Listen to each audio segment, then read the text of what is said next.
ሰላም ጤና ይስጥልን ውድ የቻናላችን ተከታታዮች የፕሮግራማችን ቤተሰቦች ይህ አብዲ ራዋ ቲዩብ ነው።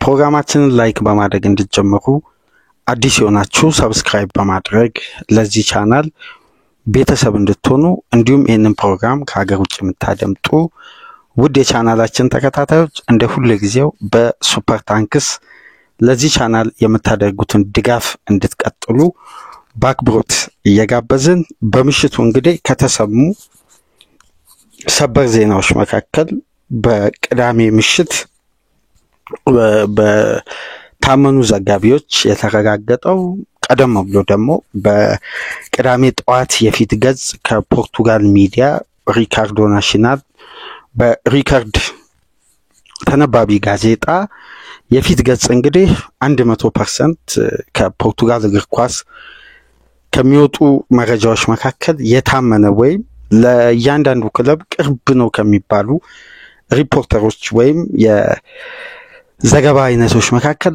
አንዱና ተነባቢው ወይም ለአብዛኛው በዓለም አቀፍ ለሚገኙ ሚዲያዎችም እንዲሁም ተቋማት ቅርብ ሆኖ ስለ ፖርቱጋል እግር ኳስ በመጻፍ የታመነው ጋዜጣ እንግዲህ በፊት ገጽ በኩል የቪክተር ጌሪኬስን ውሳኔ አረጋግጦ ከተጫዋቹ ኤጀንት አገኘው ባለው መሰረት ይፋ አድርጎ ነበር። ነገር ግን ይሄ ጉዳይ እንግዲህ የተሻለ ኮንፈርሜሽን ያስፈልገው ነበር ከተለያዩ የታመኑ ዘጋቢዎች ዘንድ።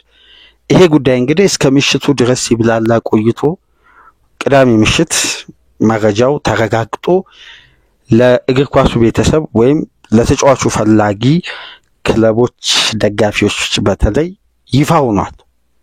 ቪክተር ጌሪኬስ ውሳኔውን በምሽቱ የታመኑ ዘጋቢዎች እንደተረጋገጠው ከሆነ ይሄ ስዊድናዊ አጥቂ ውሳኔውን አሳውቋል። የትኛው ክለብ ተጫዋቹ እንደሚመርጥና ፍላጎቱ ወደ የትኛው ክለብ መሄድ እንደሆነ በምሽቱ 100% አረጋግጧል። የዚህ ማረጋገጫ ደግሞ ዘገባ የታመነው የዝውውር ዘጋቢ ፋብሪዚዮ እንግዲህ ጉዳዩን በደንብ ከተጫዋቹ ወገን በኩል አገኘው ባለው መረጃ መሰረት ይሄን ጉዳይ ምሽት ላይ ኮንፈርም አድርጓል። ብዙም ደቂቃ ሳይቆይ እንግዲህ ኤንቢሲ በምሽቱ ለሊት ላይ ኢንተር ሚያሚ እና አልሂላል በሚያደርጉት የክለብ ወርልድ ካፕ የመክፈቻ ጨዋታ በቀጥታ ስርጭቱን የሚያስተላልፍ አንዱ ብሮድካስት ነበር። በዛ ብሮድካስት ላይ እንግዲህ ላይቭ ዴቪድ ኦርኒስተንን በመጋበዝ ደግሞ ጥያቄ አቅርበውልን ነበር። ከቅዳሜ ንጋት ጀምሮ እንዲህ አይነት መረጃ ከፖርቱጋልም በእንግሊዝ ተነባቢ ጋዜጦችም እየወጣ ነው የሚገኘው። ይሄ ጉዳይ ምን አይነት ኢንፎርሜሽን አለክ ለሁለቱ ክለቦች ደጋፊዎች የሚል ጥያቄ ከጨዋታ አስተላላፊ ከሪባካ በቀጥታ ቀርቦለት ነበር። ኦርኒስተንም እንዳረጋገጠው ከሆነ ቪክተር ጌሪኬስ ውሳኔውን አሳውቋል እና ምርጫውን በግልጽ ለኤጀንቱ ተናግሯል። ያለፉት ቀናትም ድርድሮች እንደነበሩና ክለብ ከክለብ ጋር በቀጥታ የተወሰኑ ድርድሮች ነበሩ። ነገር ግን ስምምነት ላይ ሳይደረስ ቀርቶ ድርድሮች ተቋርጠዋል። ነገር ግን ቀጣይነት እንዳለው አያይዞ በማንሳት እንግዲህ የቪክተር ጌሪኬስን ውሳኔ የእንግሊዙም ሪፖርተር ዴቪድ ኦርኒስተንም አረጋግጧል። ውሳኔው ምንድነው? እንዴት ተወሰነ? ከውስጥ ካገኘነው መረጃ መሰረት በተለይ የሪካርድ ጋዜጣ ጸሐፊ አንዱን አምድ የስፖርቱን በኩል በስፋት በመጻፍ የሚታወቀው ሰባስቲያን ቪዳል ይባላል። ይሄ የታወቀ የፖርቱጋል እግር ኳስ ኤክስፐርት ነው። በተለይ ለተለያዩ ኮንፈርሜሽኖች ፖርቱጋል ብሔራዊ ቡድን ለምሳሌ ለዩሮ 2024 የመረጣቸውን ተጫዋቾች ቀደም ብሎ ይፋ ያደረገ ዘጋቢ ነው።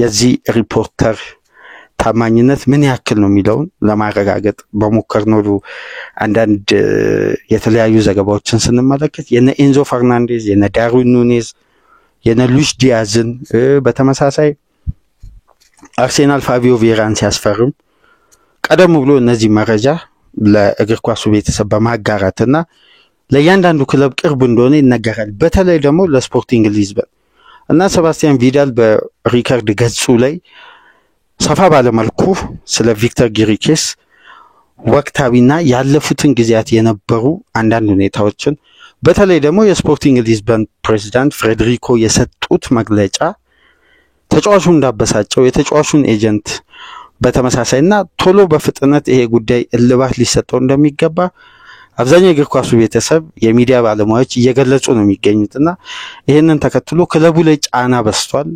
በቀጣይ የሥራ ቀናት በተለይ ከነገ ሰኞ ጀምሮ እነዚህ ሂደቶች ይስተካከላሉ።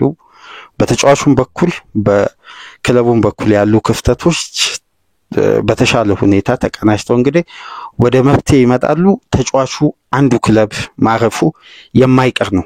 ምክንያቱም ዛሬ ሌሊት ማለት እሁድ 6 ሰዓት ጀምሮ በኢትዮጵያ ሰዓት አቆጣጠር በይፋ የዝውውር መስኮት ተከፍቷል። የፈረንጆች 16 ጁን 16 ሰኞ ንጋት ሰኞ ሌሊት 6 ሰዓት ይከፈታል። ከዛን ጊዜ አንስቶ እንግዲህ ይፋዊ ድርድሮች የዝውውር ሂደት የወረቀት ስራዎች ማድረግ ስለሚቻል አሁን የተጫዋቹ ውሳኔ በእጅጉ ይጠበቅ ነበር። የተለያዩ አይነት ዘገባዎች ያለፉት ጊዜያት ሲወጡ ነበር። በተለይ ተጫዋቹ ያለ ዩሮፒያን ውድድር ማንቸስተር ዩናይትድን መርጧል ተብሎ በዘሳንም ሚረርም ይሄን ጉዳይ ዘወጥተው ነበር። በአንዳንድ ሁኔታዎች ደግሞ የተለያዩ የታመኑ ዘጋቢዎችም ይሄን ጉዳይ ሲያስተጋቡ ነበር።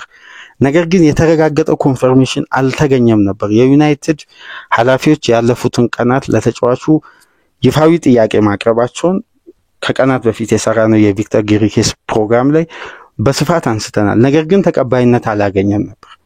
ዩናይትድ የተሻሻለ ኦፈር ይዞ ይቀርባል ተብሎ ሲጠበቅ ነው እንግዲህ በመጨረሻም ተጫዋቹ ውሳኔውን ያስተላለፈው። ይሄ ማለት ደግሞ ተጫዋቹ መሄድ የሚፈልግበትን ክለብ በይፋ ካሳወቀ ክለቦች ሁለቱ ክለቦች ፈላጊ ክለብና ተጫዋቹ መሄድ የሚፈልገው ክለብ እንዲሁም የተጫዋቹ ባለቤት ስፖርቲንግ ሊዝበን በቀጣይ የሥራ ቀናት ለድርድር በድጋሚ ይቀመጣሉ። የተጫዋቹ ውሳኔ እንግዲህ በሪከርድ አማካኝነት መጀመሪያ የተገለጸው 100% ተጫዋቹ መጫወት የሚፈልገው መዘዋወር የሚፈልገው በግልም ተገናኝቶ ድርድር እንዳደረገ የተገለጸው ከለንደኑ ክለብ አርሴናል ጋር ነው። በማንቸስተር ዩናይትድ በኩል ጥረቶች እንደነበሩና ከኤጀንቱ ጋር ግንኙነት ነበር። ነገር ግን በዩናይትድ ፕሮጀክትና በቀረበለት ጥያቄ እንዲሁም የዩሮፒያን ውድድርን ትኩረት በማድረግ ተጫዋቹ 100% የዩናይትድን ዝውውር ውድቅ አድርጎ ለዩናይትዶች በሩን ዘግቷል። አሁን ፍላጎቱም መዘዋወር የሚፈልግበት ህልሙንም በይፋ እንግዲህ በኤጀንቱ አማካኝነት ነው። ሰባስቲያን ቪዳል አገኘው ባለው መረጃ መሰረት በቀጥታ ወደ ለንደን መዘዋወር ብቻ እንደሚፈልግና ስፖርቲንግ ሊዝበን ከአርሴናል ጋር ይፋዊ ድርድር እንዲጀምር ጫና እያደረገ የሚገኘው የሪከርድ ዘገባ ይሄን ነው የሚመስለው። በስክሪኑ ላይ የምትመለከቱት ጽሑፍና ይሄ በፖርቹጊዝ ቋንቋ የተጻፈው እያንዳንዱ ጉዳይ ከቪክተር ጊሪኬስ ኤጀንት ጋር ይሄ ሰባስቲያን ቪዳል የሚባለው ጋዜጠኛ በቀጥታ ወደ ኤክስ ገጽ ገብታችሁ የዚህን ሪፖርተር ፔጅ መከታተል ትችላላችሁና ይፋዊ የትዊተር ገጽ አለው የኤክስ ገጽ እዛ ላይ እያንዳንዱን ጉዳይ ያስቀምጣል። ይሄ ምስል እንግዲህ ከውስጥ አንዱን ነጥሎ ነው ለዋና ዘገባ የተጠቀመውና ዲቴል ገብታችሁ እንግዲህ የወጣውን ሪፖርት መመልከት ትችላላችሁ። ጊሪኬስ በኤጀንቱ አማካኝነት ይፋ ባደረገው መሰረት ከማንቸስተር ዩናይትድ ይልቅ ወደ አርሴናል 100% መዘዋወር እንደሚፈልግ ለዚህ ፍላጎቱ ደግሞ መነሻ የሆነው ባለፉት ጊዜያት አርሴናልና የተጫዋቹ ኤጀንት ጠለቅ ያለ ድርድር ማድረጋቸው እንግዲህ በዝውውር በኩል የሚወጡ ዘገባዎችን በየጊዜው አፕዴት የምናደርገው ዋነኛ ምክንያት ይሄ ነው። ከቀናት በፊት ለማንቸስተር ዩናይትድ በሩን ክፍት እንዳደረገ ይሄ ተጫዋች ሲዘገብ ነበር ያለምንም ዩሮፒያን ውድድር። ስካይ ስፖርትም ጭምር ይሄን ጉዳይ እየዘገበ ነበር። ከፖርቱጋል ሚዲያ በወጡ መረጃዎች መሰረት እያለ የስካይ ስፖርት ሪፖርተሮችም ጭምር ሲያነሱ ነበር። የእንግሊዝ ሚዲያም በተመሳሳይ። አሁን ግን ኮንፈርም የተደረገው ከኤጀንቱ ዳይሬክት በተሰጠ መግለጫ ነው። ስለዚህ ይሄ መረጃ እንግዲህ ተቀባይነቱ ከፍ ብሎ ምሽት ላይ እና ፋብሪዚዮ ዴቪድ ኦርኒስተንም ሁለቱ የዝውውር ኤክስፐርቶች ምናልባት በዚህም ወቅት ከዝውውር ጋር በተገናኘ ሁለቱ ኮንፈርም ያላደረጉት መረጃ በተወሰነ መልኩ ከጀርመን ከስካይ ጀርመኒ ከቢልድ የሚወጡ ጽሁፎችን አልፎ ደግሞ የነ ፍሎሪያን ፕላተንበርግ ያረጋገጡት መረጃ እንጂ በዝውውር በኩል የሚወጡ መረጃዎች በአብዛኛው የእግር ኳሱን ቤተሰብ ወይ የሚሸውድ ወይም ከእውነታው የራቀ መረጃ ነው የሚገለጸውና እነዚህ ሁለት ዘጋቢዎች ደግሞ ጉዳዩን ኮንፈርም ማድረጋቸው አሁን አርሴናል ላይ ነው ትልቁ ስራ ቀጣይ ስቴፕ ቀጣይ ውሳኔ የሚጠበቀው። ነገር ግን ሂደቶች እስካሁን ድረስ ምን ይመስላሉ የሚለውን ሙሉ የፖርቱጋል ሚዲያ ይዞ የወጣው ጽሁፍ አለ። እሱን እንግዲህ በተወሰነ መልኩ ለመረጃነት የሚጠቅመንን ለአድማጮች የሚሆነውን የተወሰኑትን ተርጉመን እንግዲህ በፖርቹጊዝ ነው የተጻፈው ወደ እንግሊዘኛ ቀይረን የተወሰኑ ጉዳዮችን እዛ ላይ መመልከት ችለን ነበር። ያንን እንግዲህ በተወሰነ መልኩ እንመለከታለን። በተለይ በተጫዋቹ ወገንና በአርሴናል በኩል የነበረው ድርድር የመጀመሪያ አንድ ኦፈር ብቻ ነው አርሴናል በዚህ ሳመር የዝውውር መስኮት እስካሁን ድረስ ለቪክተር ጊሪኬስ ጥያቄ ያቀረበው። ነገር ግን ከቤንጃሚን ሼሽኮ ጋር ያለው ወቅታዊ የድርድር ሂደትን ፋብሪዚዮ ምሽት ላይ በዩቲዩብ ቻናሉ ላይ አንዳንድ ወቅታዊ ሁኔታዎችን ተናግሮ ነበር። የመጀመሪያው ጉዳይ አርሴናልና አርቢ ላይፕዚግ ስምምነት ላይ መድረስ እንዳልቻሉና የቀረበው ጥያቄ አርቢ ላይፕዚግ ለመቀበል ወይም የሚጠብቀው የሂሳብ አይነት ተቀራራቢ ያለመሆኑና ሰፊ ልዩነት እንዳለው የአርሴናሎች ኦፈርን እንዳልተቀበሉ ነገር ግን አድቫንስ ድርድር ነበር ጠለቅ ያለ ድርድር አድርጓል። ነገር ግን ላይፕዚግ ከተጫዋቹ የሚፈልገውን ዋጋ ማግኘት አልቻለም። ስለዚህ ያን ጥያቄ ውድቅ አድርጓል። አርሴናል በሌላ ኦፈር ይመጣል በሚለው ይጠበቃል። ነገር ግን በዚህ ወቅት ነው እንግዲህ ይሄ መረጃ ፈንድቶ የወጣው። ስለዚህ አርሴናል ዩተርን አሳይቷል ወይ የሚሉም ደግሞ በርካታ ዘጋቢዎች አሉ። ከሼሽኮ ወደ ቪክተር ጊሪኬስ ፊቱን አዙሯል ወይ ያለፉትን ጊዜያት ሲነገር የነበረው አርሴናልም በተለይ አርቴታ አንድሬስ ቤርታ በሼሽኮ ላይ ተስማምቷል የሚለው ጉዳይ ሚዛን ይደፋ ነበር። አሁን ግን ነገራቶች ተቀይረው አርሴናል ፊቱን ወደ ቪክተር ጊሪኬስ ሊያዞር እንደሚችል አብዛኛው ሪፖርተሮች እያወጡ ያሉት ዘገባ ስንመለከት በተለይ ሴመንዳን የሚባል ለአርሴናል ቅርብ የሆነ የቴሌግራፍ ዘጋቢ አለ። ይሄን ጉዳይ እንግዲህ ከቀን ጀምሮ ሲመለከት ቆይቶ ምሽት ላይ ያጋራው አንድ ዘገባ አለ።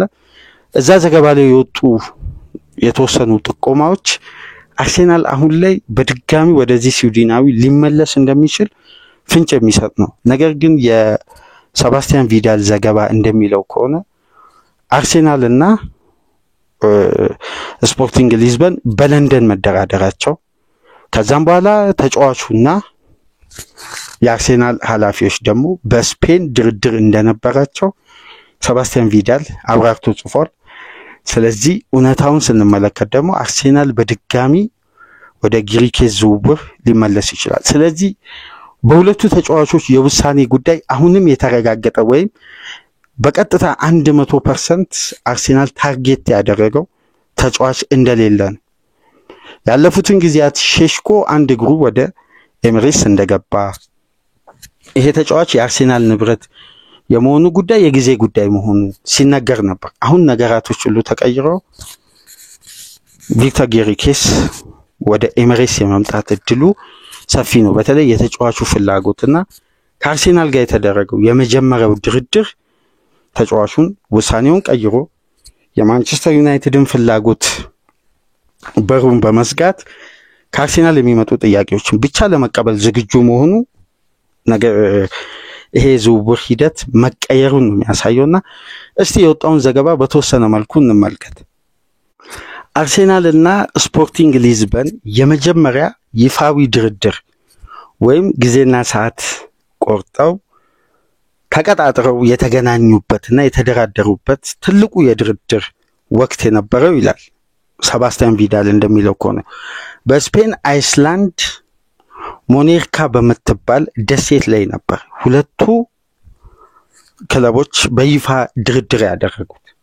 ይሄ ደግሞ የተደረገው ያለፈው ሳምንት እንደነበር ይሄ ዘጋቢ በይፋ ገልጿል። ነገር ግን ይሄን ጉዳይ ፋብሪዚዮ ከቀናት በፊት በቪክተር ጊሪኬስ እና በእንግሊዝ ክለብ ስሙ ባልተገለጸ እንግሊዝ ክለብ በስፔን ድርድር ነበር ብሎ ያለፈው ሳምንት ሲገልጽ ነበር። በተለይ ማክሰኞ ሮብለት በግሪኬስ ዙሪያ ይሄን መረጃ ጠቁሞ ነበር። ነገር ግን የትኛው ክለብ እንደነበር ይፋ አላደረገም። ስለዚህ አርሴናል ድርድር እንዳደረገ ነው የተገለጸው።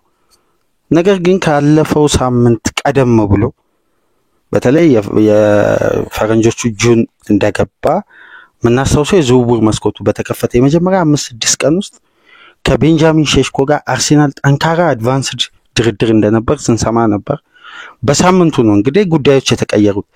ይሄ የዝውውር ሂደት የሚያሳየው ምናልባት ላይፕዚግ የፈለገው ክፍያና አርሴናል ለተጫዋቹ ይመጥኗል ብሎ ያቀረበው ክፍያ ተመጣጣኝ አለመሆኑ አርሴናል ከሼሽኮ ዝውውር በሂደት እየራቀ እንደሆነ ሊያሳየን ይችላል።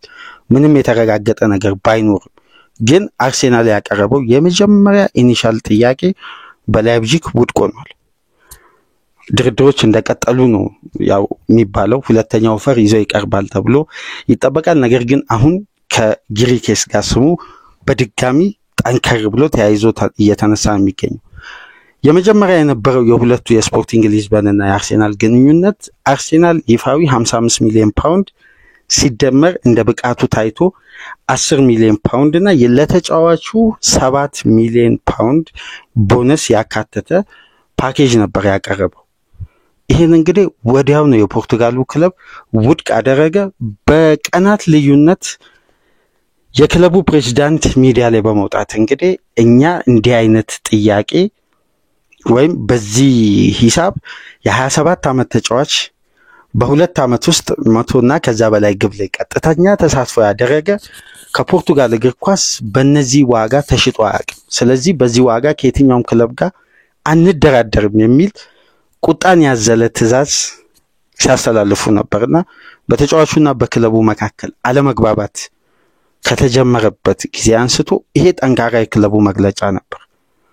ይሄ ሪሊስ ክሎዝ ደግሞ አክቲቭ የሆነው የአሁኑ ስፖርቲንግ የማንቸስተር ሲቲ ስፖርቲንግ ዳይሬክተር ሂጎ ቪዬና በተጠናቀቀው የውድድር ዓመት ስፖርቲንግ ሊዝበን እያለ።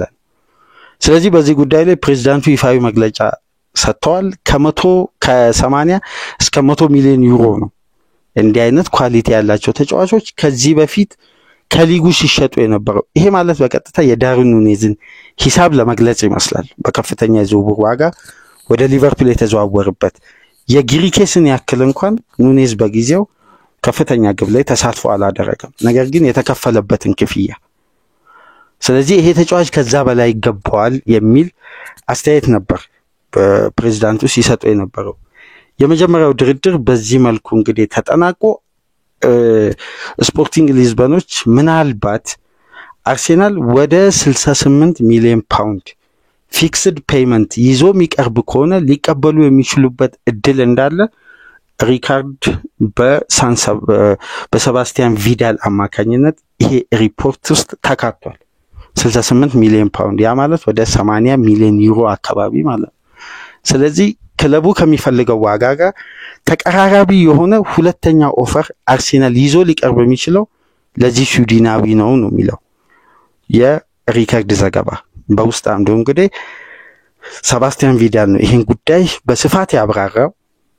ስለዚህ አርሴናል አሁን ታርጌቱን መለየት አልቻለም፣ ግን ከሁለቱም ተጫዋቾች ጋር አድቫንስ ድርድር አድርጓል። እንደሚባለው ከሆነ ቪክተር ጊሪኬስ በአርሴናል ኦፈርና በተለያዩ ጥቅሞች እንግዲህ የክለቡን ፕላን ቀጣይ እቅድ የተጫዋቹ ሚና ያቀረቡበትን መንገድ በጣም እንደማረከውና ወደ አርሴናል ለመዘዋወር ፍላጎቱን እርግጠኛ ሆኖ ለኤጀንቱ የተናገረበትና የማንቸስተር ዩናይትድ እንዲሁም የሌሎች ክለቦችን ጥያቄ ላለመቀበል በሩን የዘጋበት ምክንያት እንግዲህ ከአርሴናል የቀረበለት ጥያቄ እንዲሁም የቡድኑን ቀጣይ ፕላን የተጫዋቹ ሚና ተመልክቶ ነው ተጫዋቹ ይሄን ውሳኔ ያስተላለፈው ነው የሚባለው። ስለዚህ አርሴናል የትኛውን ተጫዋች ሊያስፈርም ይችላል የሚለው እንግዲህ ዝውውር መስኮቱ ከሰኞ ጀምሮ ይከፈታል። ያኔ ደግሞ አርሴናል በየትኛው ተጫዋች ላይ ገፍቶ ይሄዳል የሚለው ጉዳይ ትኩረት ይስባል። ከእሁድ 6 ሰዓት ሌሊት ጀምሮ እንግዲህ የዝውውር መስኮቱ ሲከፈት ይፋዊ ጥያቄዎች ይመጣሉ፣ ይፋዊ ድርድሮች ይጀምራሉ። በስራ ቀን ውስጥ በነገራችን ላይ የሚደረግ ድርድር በአብዛኛው ይፋ ይወጣል ወይም ክለቦች የሚያደርጉትን ድርድር እያንዳንዱ ውስጥ አዋቂዎች እንግዲህ እየተከታተሉ መረጃ ያጋራሉ በዛም ወቅት እንግዲህ ሊሰማ ይችላል ይሄ መረጃ ነገር ግን የመጀመሪያውን የአርሴናል 55 ሚሊዮን ፓውንድ እንደ ብቃቱ ታይቶ የሚጨመር 10 ሚሊዮን ፓውንድ እና የአርሴናልን ስኬት ተከትሎ ተጫዋቹ ደግሞ አርሴናል በሚያሳካው ስኬት ልክ የሚያገኘው የ7 ሚሊዮን ፓውንድ ቦነስ የተካተተበትን ጥያቄ ወዲያው ነው በሚኖርካ በተደረገው ድርድር ውድቅ የተደረገው ስለዚህ አርሴናል ፊክስድ ፔመንት ያለው ወደ 68 ሚሊዮን ፓውንድ በቀጥታ ክፍያ ይዞ የሚቀርብ ከሆነ ማለት በተርም የሚከፈል ነገር ግን ኦፊሻል ክፍያው 68 ሚሊዮን ፓውንድ ከሆነ ሊዝበል ሊቀበል ይችላል የሚል ዘገባ ነው እንግዲህ ከፖርቱጋል በኩል እየወጣ የሚገኘው ስላከፋፈሉ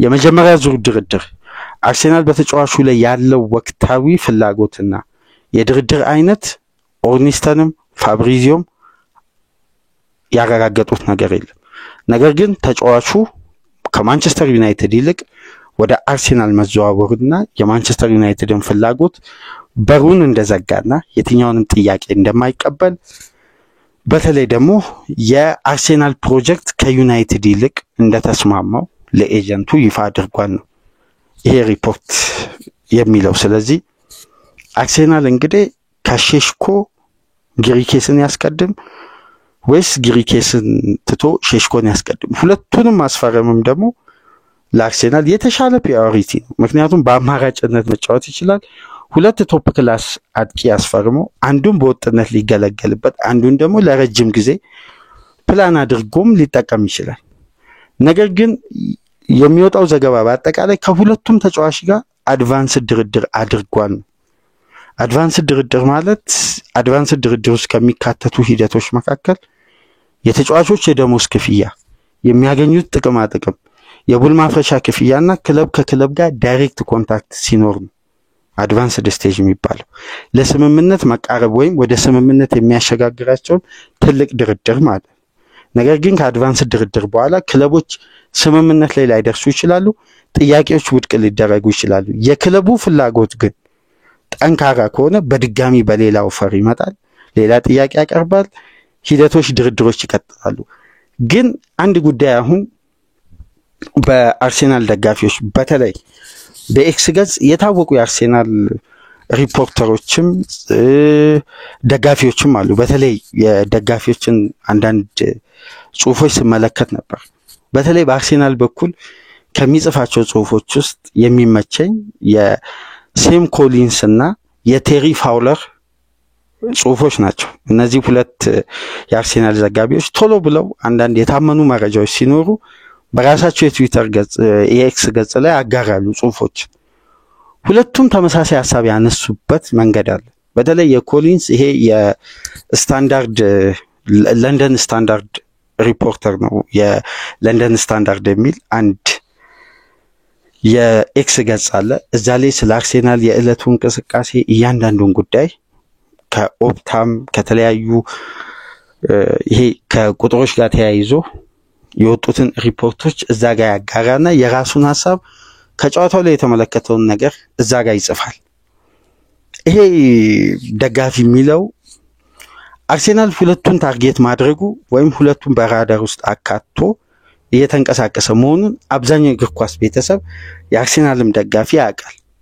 ነገር ግን ዲሲዥኑ የተላለፈው የትኛው ተጫዋች ላይ የሚለው አርሴናል በሌሎች ክለቦች እንዳይነጠቅ ባቀደው ወይም በወሰነው ተጫዋች ላይ ጥረት አድርጎ ራሱን መልሶ ለማጠናከር በተለይ ደግሞ ይሄ ከጁን አጋማሽ በኋላ በቀጣይ ወር አብዛኛው ክለብ ወደ ቅድመ ውድድር ጊዜ ዝግጅት ይገባል በጁላይ እና ከቡድኑ ጋር አዳፕት ሆኖ ለቀጣይ የውድድር አመት ቡድኑን በበቂ ሁኔታ እንዲያገለግል በፍጥነት አንዱ አጥቂ ላይ ጥረታቸውን አጠናክረው መቀጠል አለባቸው አሁንም በሁለት አይነት መንገድ ነው ክለቡ እየተጓዘ የሚገኘው ይሄ ደግሞ ሁለቱንም እንዳያጣ ያሰጋል ነው የሚለው ይሄን ጉዳይ በተመሳሳይ ቴሪ ፋውለር ሪፖስት አድርጎታል በትዊተር ገጹ ላይ ሁለቱም ደግሞ ለአርሴናል ለረጅም ጊዜ በአርሴናል ዙሪያ ሲጽፉ የነበረ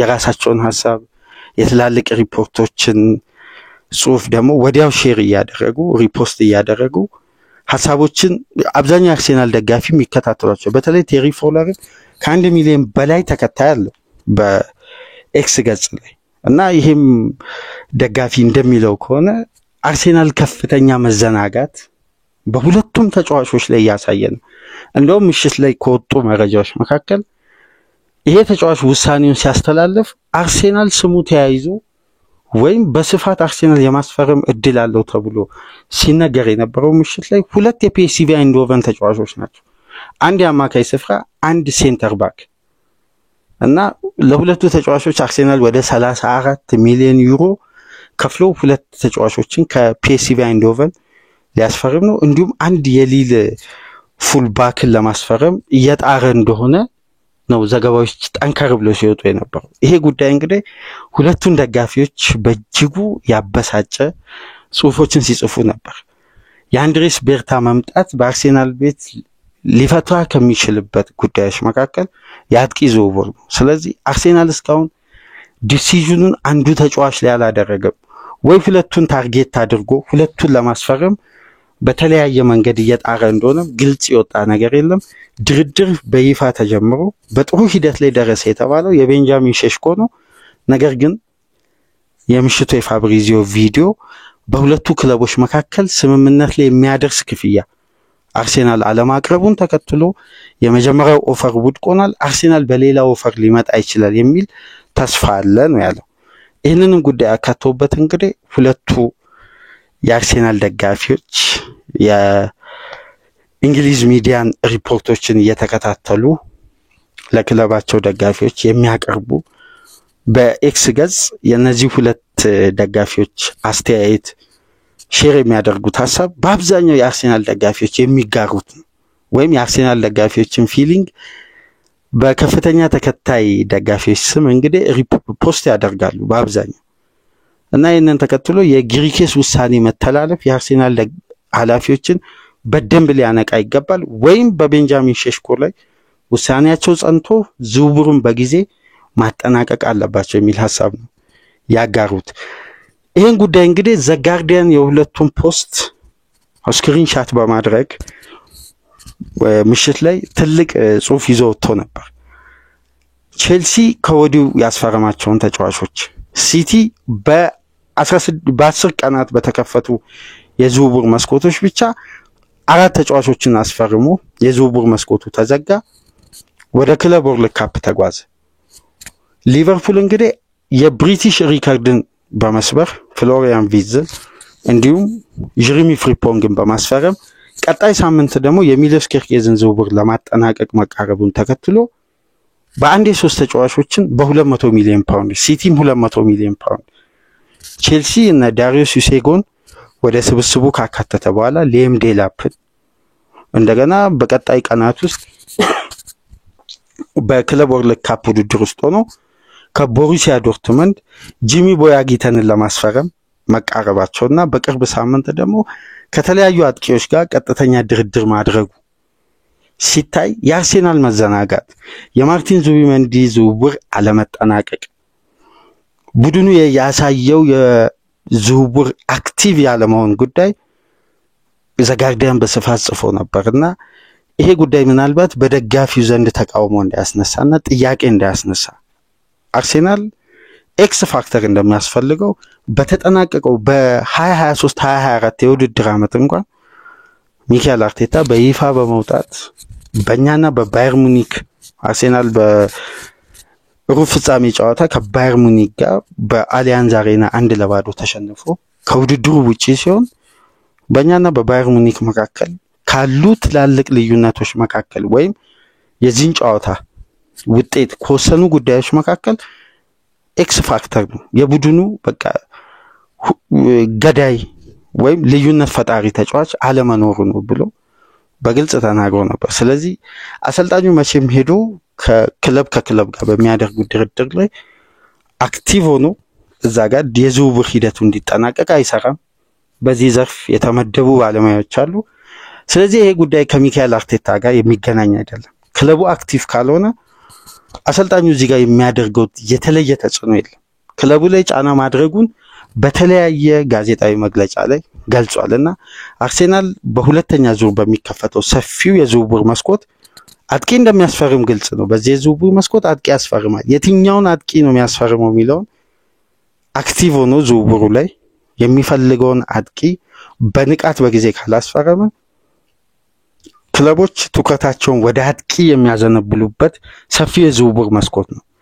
ትላልቅ ክለቦች በአጠቃላይ የፊት መስመር ተጫዋች ፍለጋ ወደ ገበያ የሚወጡበት ትልቁ የዝውውር መስኮት ነው። ምክንያቱም ሊቨርፑልም ያጠናከረው አማካዩና ተከላካዩን ስፍራ ነው።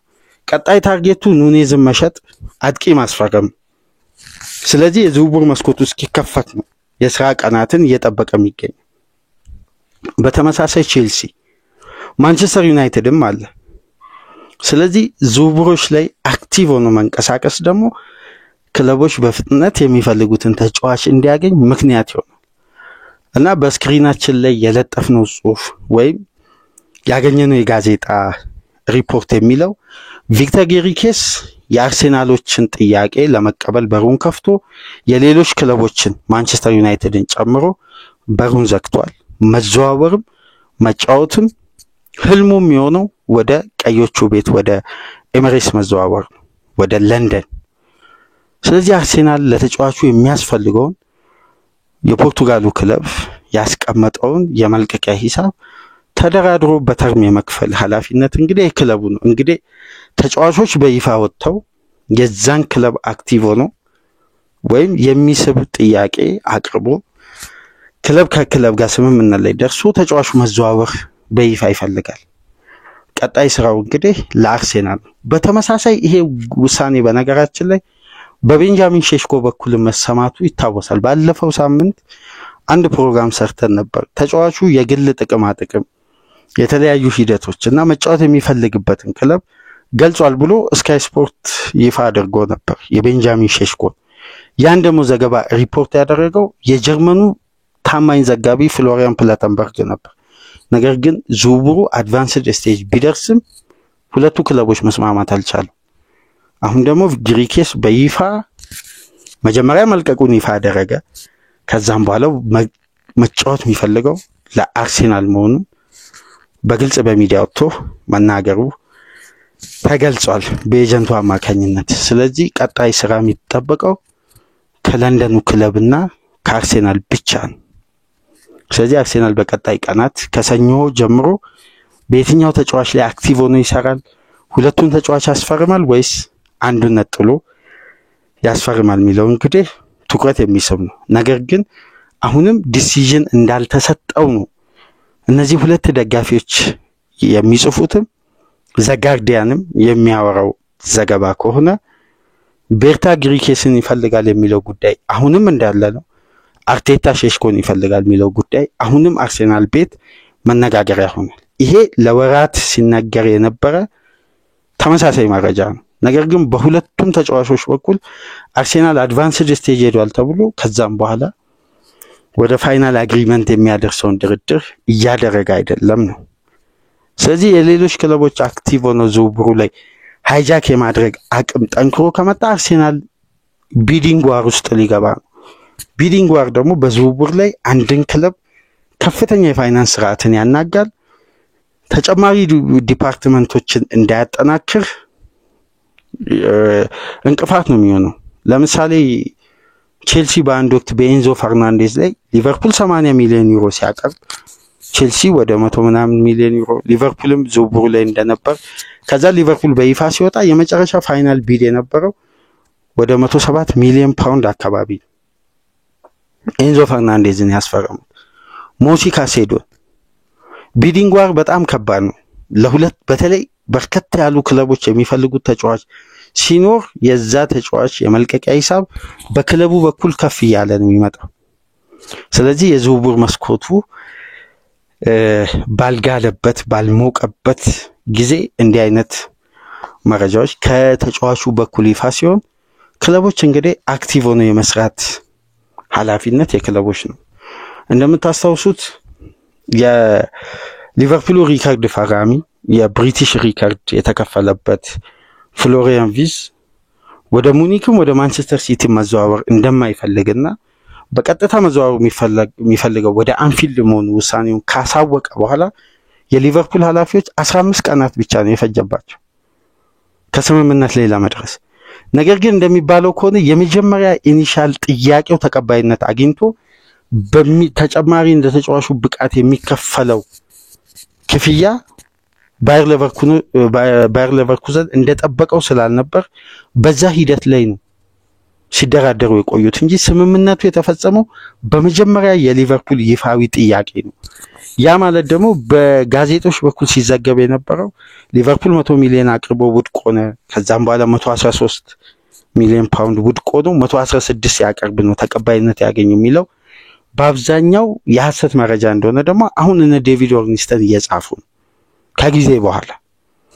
ስለዚህ ድርድር ላይ አንድ ቡድን ዲሲዥን እና ታይሚንግ የሚባለው ጊዜና ሰዓቱን የጠበቀ ውሳኔ በአግባቡ ሲወሰን በቀላሉ ተጫዋቾችን ለማስፈረም አሪፍ ጊዜ አሪፍ አጋጣሚ ይፈጥራልና የሻምፒየንስ ሊግ ተሳታፊ ክለቦች አጥቂ ፈልገው ወደ ገበያ ሲወጡ ከሚያደርጉት ትልቁ የድርድር አቅም መካከል ጊዜና ሰዓትን የጠበቀ ቀጥተኛ ውሳኔ።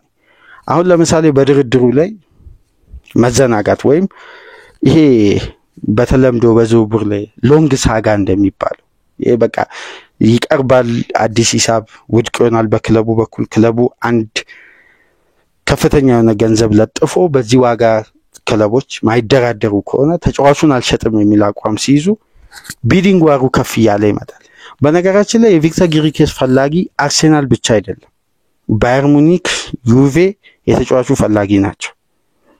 ሙኒክ ፍላጎቱ ጠንካራ ላይሆን ይችላል፣ ምክንያቱም ዊንግ ተጫዋቾችን ለማስፈረም ነው በገበያ ላይ እየሰራ የሚገኘው። እነ ራፋኤል ሊያውል፣ ኒኮ ዊሊያምስን የተለያዩ ተጫዋቾችን ታርጌት አድርጎ እየተደራደረ ነው የሚገኘው።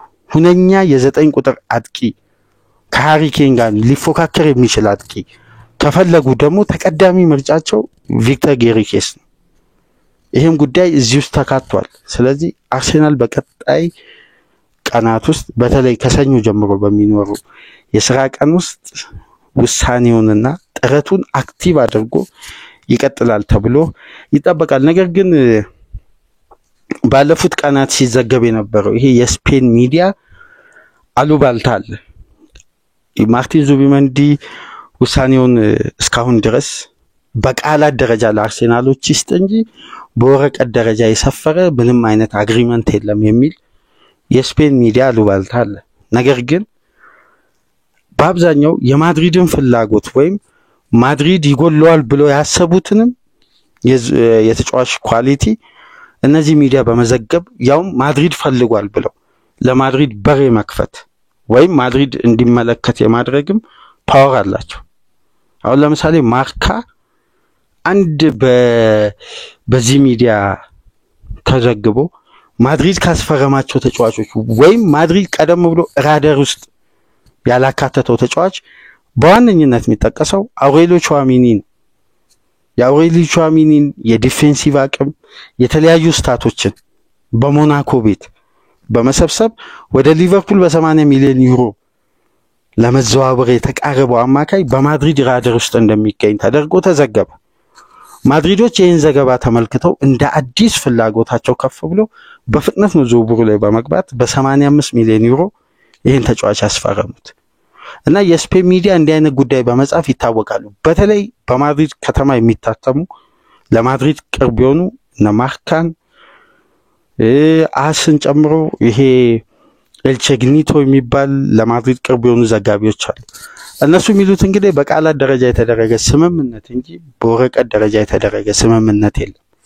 ስለዚህ ዙቢመንዲን ማድሪድ የማስፈረም የራሱ የሆነ አድቫንቴጅ አለው የሚል ተጫዋቹ የዛሬ 4 ወር 3 ወር ቀደም ብሎ ስለ ዛቪ አሎንሶ የሰጠውን መግለጫ በማምጣት እንግዲህ በቅርብ ቀናት ውስጥ እንደሰጠ ተደርጎ ነው የተዘገበው።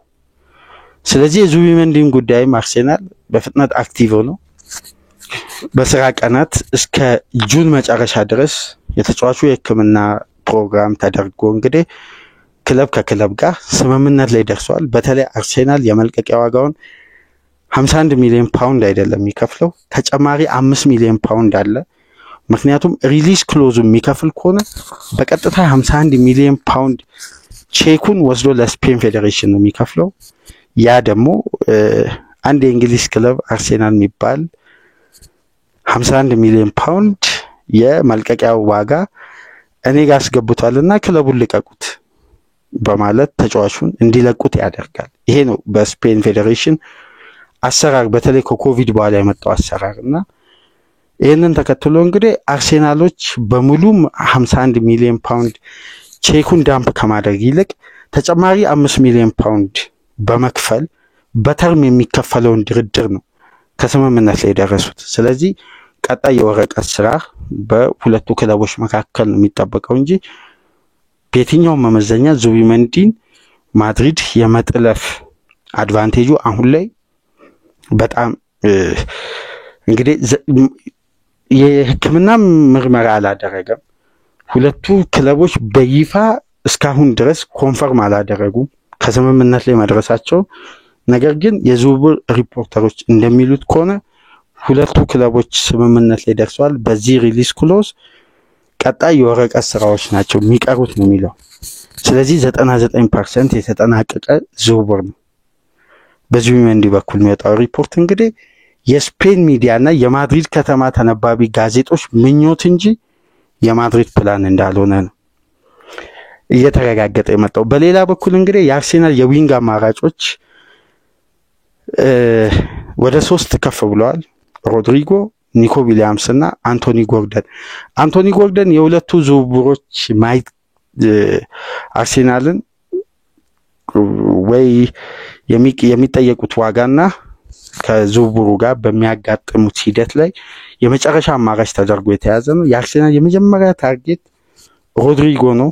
ሮድሪጎ እስካሁን በይፋ ልቀቁኝ የሚል ጥያቄ አላቀረበም። ነገር ግን አርሴናል ተጫዋቹን በእጅጉ እንደሚፈልግ የተወሰኑ ከተጫዋቹ ወገኖች ጋር ኮንታክት እንደነበር ተረጋግጧል። ግን ተጫዋቹ ማድሪድን ለመልቀቅ ጥያቄ አላቀረበም። በተመሳሳይ ሮድሪጎም ወደ አርሴናል ለመዘዋወር የተለየ ፍላጎት አላሳየም። ግን በኒኮ ዊሊያምስ በኩል የሚወጡ የሰሞኑን ዘገባዎች ስንመለከት እንግዲህ ተጫዋቹ በቀጥታ ወደ ባርሳ የሚሄድ ይመስላል። በተለይ አሁን ከሚከፈለው ደሞዝ ላይ ብዙም ማሻሻያ ሳይደረግ ያውም ባየር ሙኒክ 20 ሚሊዮን ዩሮ አመታዊ ደሞዝ አቅርቦ የመልቀቂያ ሂሳቡን ሙሉ በሙሉ ከቨር አድርጎ ለመክፈል ፈቃደኛ ሆኖ በአንዴ ማለት ነው 51 ሚሊዮን ዩሮን 51 ሚሊዮን ፓውንድ ሙሉ ለመክፈል ፈቃደኛ ሆኖ ያቀረበውን ጥያቄ ተጫዋቹ ሳይቀበል ቀርቶ በአመት አሁን ቢልባኦ ውስጥ የሚከፈለው ወደ 6.1 ሚሊዮን ዩሮ ነው አመታዊ ደሞዝ። ባርሳ ያሻሻለው ወደ 400,000 ዩሮ ምናምን ነው ከፍ አድርጎ ወደ 6.6 ሚሊዮን ዩሮ በአመት የሚከፈልበትን ጥያቄ አቅርቦ ተጫዋቹ ተቀብሏል። ስፖርት ለባርሳ ቅርብ የሆነ ዘገባ እንደሚለው ከሆነ ስለዚህ አርሴናል ድሪም ታርጌቱ የሆነው ሮድሪጎ ነው። በሮድሪጎ ዙሪያ እንግዲህ ከሰኞ ጀምሮ የምንሰማው ነገር ይኖራል። ነገር ግን ይሄ ፕሮግራም በስፋት ከቨር ያደረገው የግሪኬስ ውሳኔ በቀጥታ ወደ አርሴናል መሆኑን ይፋ ካደረገ በኋላ ማንቸስተር ዩናይትዶች ያለፈው ሳምንት 43.8 ሚሊዮን ፓውንድ እንደ ብቃቱ ታይቶ ቢጨመር 10 ሚሊዮን ፓውንድ አቅርበው በፍጥነት ነበር ሪጀክት የተደረገው። ማንቸስተሮች እንግዲህ በቀጣይ ጥያቄ ይመጣሉ ተብሎ ሲጠበቅ ነው ተጫዋቹ ለአርሴናል ብቻ ግሪን ላይት ያበራው። ስለዚህ አርሴናል በቀጣይ የስራ ቀናት ከሰኞ ጀምሮ ከጁን 16 በይፋ ከሚከፈተው የዝውውር መስኮት አንስቶ በዚህ ተጫዋች ዙሪያ በንቃት ምን አይነት ፍላጎት ያሳያል፣ የትኛው ሂደት አርሴናልን አዋጭ ሆኖ ተጫዋቹን ያመጣል፣ ተጫዋቹና ክለቡ የሚያደርጉት ድርድር፣ ክለብ ከክለብ ጋር የሚያደርጉት ይፋዊ ድርድር እንግዲህ ምን ይመስላል የሚለውን ተከታትለን ወደ እናንተ ይዘን የምንመጣ ይሆናል። አሁን ላይ ባለው ሁኔታ ግን ግሪኬስ በቀጥታ ኤሚሬትስ ስቴዲየምን ታርጌት አድርጓል። የትኛውንም ክለብ ጥያቄ አልቀበልም፣ መጫወት መፈልገው ህልሜም ኤሚሬትስ መዘዋወር ብቻና ብቻ ነው ብሏል። ቀጣይ ጉዳይ እንግዲህ የአርሴናል ነው። የሼሽኮ ጉዳይ አየር ላይ ነው ያለው። የግሪኬስም ጉዳይ አየር ላይ ነው። ሁለቱም ተጫዋቾች ደግሞ የአርሴናል ፕራይመሪ ታርጌት እንደሆነ በተደጋጋሚ ይዘገባል። ያ ዘገባ እንግዲህ ለአርሴናል ደጋፊዎችም አሰልቺ ነው። ሼሽኮንም እንደሚፈልግ ይታወቃል፣ ግሪኬስም እንደሚፈልግ ይታወቃል። በውሳኔ በኩል ደግሞ በቀጥታ የትኛው ተጫዋች ላይ አርሴናል ከጁን 16 ጀምሮ በንቃት ይሄዳል አብረን በጋራ የምንመለከተው ነው የሚሆነው። ይህንን ፕሮግራም ላይክ አድርጉ፣ አዲስ የሆናችሁ ሰብስክራይብ በማድረግ ይህንን ቻናል እንድትቀላቀሉ፣ በተጨማሪም ከሀገር ውጭ የምታደምጡ የቻናላችን ተከታታዮች እንደ ሁሉ ጊዜው በሱፐር ታንክስ ድጋፍ ታደርጉ ዘንድ የአክብሮት ግብዣችን ነው። ከዚህ ፕሮግራም በመቀጠል ከቅዳሜ ምሽት እስከ እሁድ ንጋት ድረስ ሲወጡ የዝውውር ዜናዎችን ደግሞ አካተን ሰብሰብ አድርገን የሁሉንም ክለብ በእሁድ የዝውውር ገጾቻችን ይዘንላችሁ እንመጣለን። ከእናንተ ጋር ቆይታ ያደረኩት ሚና ዳብዲ ነበርኩ። ሰላም ቆዩ።